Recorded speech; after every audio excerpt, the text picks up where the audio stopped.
শুভ নববর্ষের শুভেচ্ছা জানাই সবাইকে। 1432 সন পুরনো সব কিছুকে বিদায় করে আমরা নতুনভাবে শুরু করছি আরেকটি বছর। আশা করি এই বছরটি সকলের খুব ভালো যাবে, সবাই ভালোভাবে থাকবে। ছোটদের আমার ভালোবাসা জানাচ্ছি আর বড়দেরকে আমার প্রণাম। এই শুভ নববর্ষের প্রথম দিনটি আমি কিভাবে শুরু করলাম। এই সকালবেলা দেখুন নিম হলুদ বাটা হয়েছে, আর আমার ছোটো মেয়ে আমার হাজব্যান্ডকে এই নিম হলুদ ভালো করে মাখিয়ে দিচ্ছে।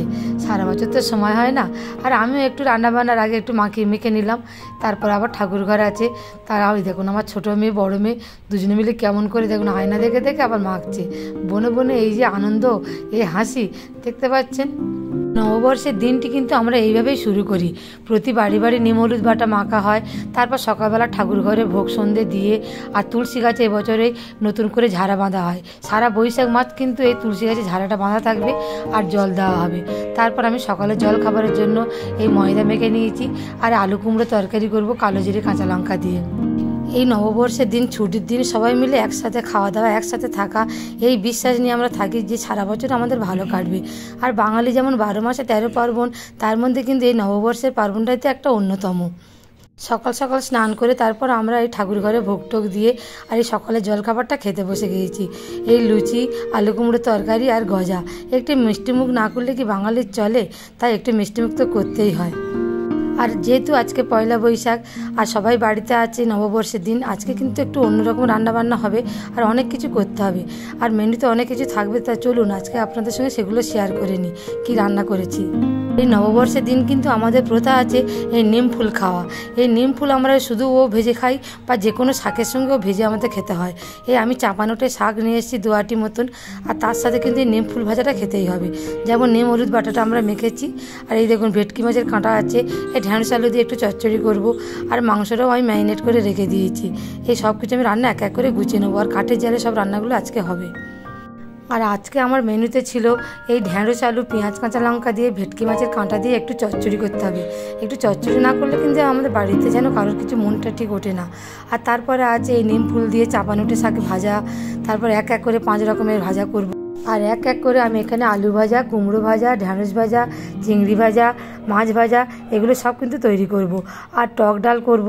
আজকের দিনে কিন্তু টক ডালটা প্রতি বাড়িতেই হয়।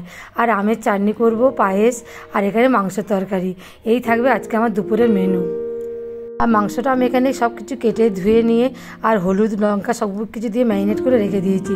এই উনুনে সব ভাত ফুটে বসছে, আর পাশাপাশি আমি সব এইভাবে একটা একটা করে কেটে কেটে গুছিয়ে নিচ্ছি। জানেন তো কদিন ভোর আপনারা নিশ্চয়ই আমার ভিডিওতে দেখতে পাচ্ছেন আমাদের এখানে যে চড়ক পূজা হচ্ছে আর এখানে নীল পূজা হচ্ছে। আমাদের ওখানে পাড়াতে সবাই মিলে একসাথে কিন্তু রান্না হয়, দেল বেরোয়। এই যেটা চড়ক পূজার পরেই হয়, বৈশাখ মাসে। একটু পরে দেলও পাড়ায় পাড়ায় চলে আসবে। আমার ভিডিও নিশ্চয়ই প্রথমেই আপনারা দেখেছেন।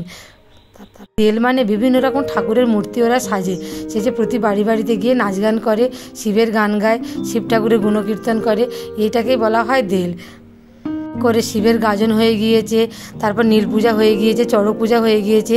এই দেল দিয়ে শেষ হয়ে যাবে এই শিবের পূজাটা।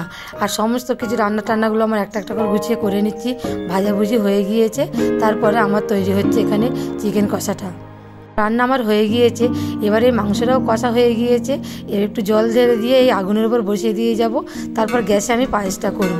এই দেখুন সেই তেল বাড়িতে চলে এসেছে। আর এরা বিভিন্ন রকম শিবের গান গায় আর নেচে নেচে সব বাড়ি ঘোরে। এটাই কিন্তু আমাদের এখানে প্রথাটাই আছে। আর পায়েসটা সকলে লাস্টে খাবো। সকলের দেরিতে করে করলেও কোনো ক্ষতি নেই। আর এখন প্রায় বেলা 12টা মতন বাজে। এই দেখুন পায়েসটাও আমার গ্যাসের দিকে বসিয়ে দিয়েছি, আর এই তৈরি হয়ে গিয়েছে। এক এক করে সব রান্না হয়ে গেল। আর এই নববর্ষের দিনে সব কিছু গুছিয়ে বাড়ির সবাই মিলে যখন একসাথে খেতে বসবো, এটাই কিন্তু খুব ভালো লাগে। আর আপনারা নববর্ষটা কিভাবে কাটাচ্ছেন, কেমন, আর কে কোথা থেকে দেখছেন, অবশ্যই কিন্তু আমাকে কমেন্ট করে জানাবেন। আর আমি এই পায়েসের মধ্যে একটু চিনি আর একটু বাতাসা দিলাম। শুধুমাত্র চিনি দিলে কিন্তু ভালো লাগে না। এই দেখুন সব রান্নাটা হয়ে গিয়েছে, আর থালাগুলো আমি এইভাবে সাজিয়ে ফেলছি। 5 রকম ভাজাগুলো সচরাচর কিন্তু প্রতিদিন হয় না। এই বাড়িতে কারো জন্মদিন হলে তখনই করি। আর এই বিশেষ দিনগুলোতে কিন্তু এইরকম ভাজাভুজি সব রকমের রান্নাগুলোতে হয়। আর এই নববর্ষের দিনে প্রতি দোকানে কিন্তু নতুন খাতা তারা তৈরি করেন। আর প্রায় দোকানেতেই হাল খাতা হয়। শুভ নববর্ষ, তারা নতুন খাতা আবার তৈরি করে, আর অনেকেই হাল খাতাতে যায়। তাহলে কেমন লাগলো আমার এই ভিডিওটি ভালো লাগলে অবশ্যই কিন্তু এটা লাইক করবেন আর কমেন্ট করবেন, আর পেজটিকে ফলো করে পাশে থাকবেন। ধন্যবাদ।